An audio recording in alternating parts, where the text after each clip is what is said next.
প্রধানমন্ত্রীর ক্ষমতা আসলেই কমানো দরকার, কিন্তু প্রধানমন্ত্রীর ক্ষমতা কমলে রাষ্ট্রের যে ভারসাম্য প্রতিষ্ঠা হবে, রাষ্ট্রের অন্যান্য অর্গানগুলো খুব স্বাধীনভাবে ভালো কাজ করবে, তার কি কোনো নিশ্চয়তা আছে?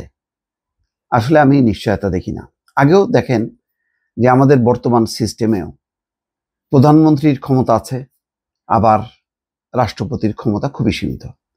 কিন্তু প্রধানমন্ত্রী তো সংসদীয় দলের প্রধান এবং তিনি সরকারের প্রধান। তো সেই হিসেবে একটা স্বাধীন যে সংসদীয় ব্যবস্থায় যেই সংসদই হচ্ছে সব মূল কেন্দ্রবিন্দু, সেটা কি প্রতিষ্ঠা হয়েছে? সেটা প্রতিষ্ঠা হয়নি। এখন যতই আপনি রাজনৈতিক সংস্কৃতির যদি উন্নতি না ঘটে, কার কতটুক ক্ষমতা প্রয়োগ করা উচিত আর কতটুক উচিত না, এবং সীমাটা আমার কতটুক সীমা পর্যন্ত আমি যাব আর কতটুক যাব না, এই ধ্যান জ্ঞান মানসিকতা যদি না থাকে, তাহলে কিন্তু আপনি যতই প্রধানমন্ত্রীর একটু ক্ষমতা বাড়ান আর রাষ্ট্রপতির ক্ষমতা বাড়ান না কেন, এতে লাভ হবে না। এখানে যে প্রস্তাব দেখা যাচ্ছে যে প্রধানমন্ত্রী সর্বোচ্চ 10 বছর থাকতে পারবেন। ইসি গঠিত হবে একটা বিশেষ কমিটির মাধ্যমে, নির্বাচন কমিশন গঠিত হবে একটি বিশেষ কমিটির বাছাইয়ে। ভালো, মানবাধিকার আইন কমিশন সহ 4 প্রতিষ্ঠানে সরাসরি নিয়োগ দেবেন রাষ্ট্রপতি। 4টি সংসদীয় কমিটি সহ কিছু কমিটির সভাপতি বিরোধী দল থেকে হবে। এগুলি সব একটু ভারসাম্য, একটু সংসদে যারা বিরোধী দল আছে তাদেরকে একটু ক্ষমতায়ন করা। কিন্তু অতীতের অভিজ্ঞতা কি বলে দেখেন,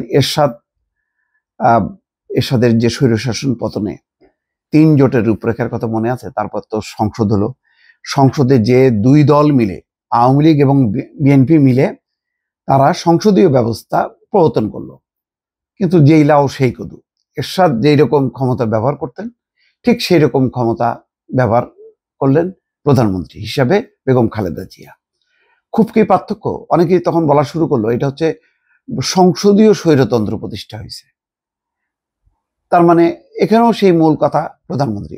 রাষ্ট্রপতি ব্যবস্থায়ও রাষ্ট্রপতি প্রধান, সংসদীয় ব্যবস্থায়ও প্রধান হচ্ছে প্রধানমন্ত্রী।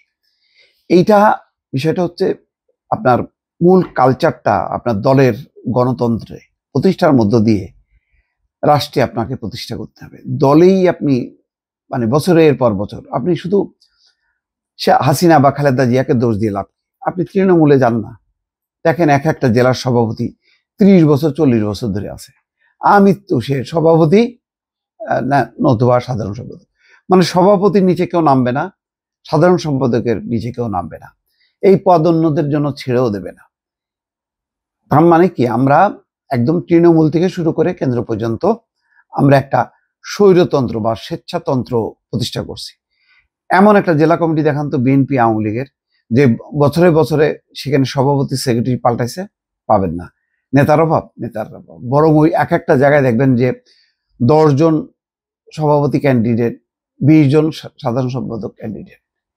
তার মানে হচ্ছে এলাকা আপনি তৃণমূল থেকে যদি নির্বাচনের মধ্য দিয়ে যদি নেতৃত্বের পরিবর্তন আনতে পারতেন, ভোটের মাধ্যমে যদি নেতা নির্বাচন করতে পারতেন, এইভাবে স্তরে স্তরে গণতন্ত্র প্রতিষ্ঠা হলে তখন আপনি চিন্তা করতেন যে সংসদে বিদ্যমান যে কাঠামো আছে, কাঠামো তো খারাপ না, আমি মনে করি কাঠামো না। ব্যাপারটা হচ্ছে আপনি প্রয়োগটা করতেছেন একেবারে ফ্যাসিস্ট কায়দায়। সমস্যাটা হচ্ছে এখানে। এখন দেখা যাক, আমাদের সংস্কার কমিশন প্রস্তাব দেবে, তার ভিত্তিতে নির্বাচন হবে, আর নির্বাচিত হবার পর একেবারে সেই আদর্শ আমরা একটা কাঠামো, রাষ্ট্রীয় কাঠামো পাবো, এটা বিশ্বাস করতে কষ্ট হয়। তো শেষ কথা হচ্ছে, বৃক্ষ তোমার নাম কি, ফলে পরিচয়। আমরা ফলটা দেখতে চাই। বহু লেখালেখি, বহু প্রস্তাব অতীতে অনেক হয়েছে।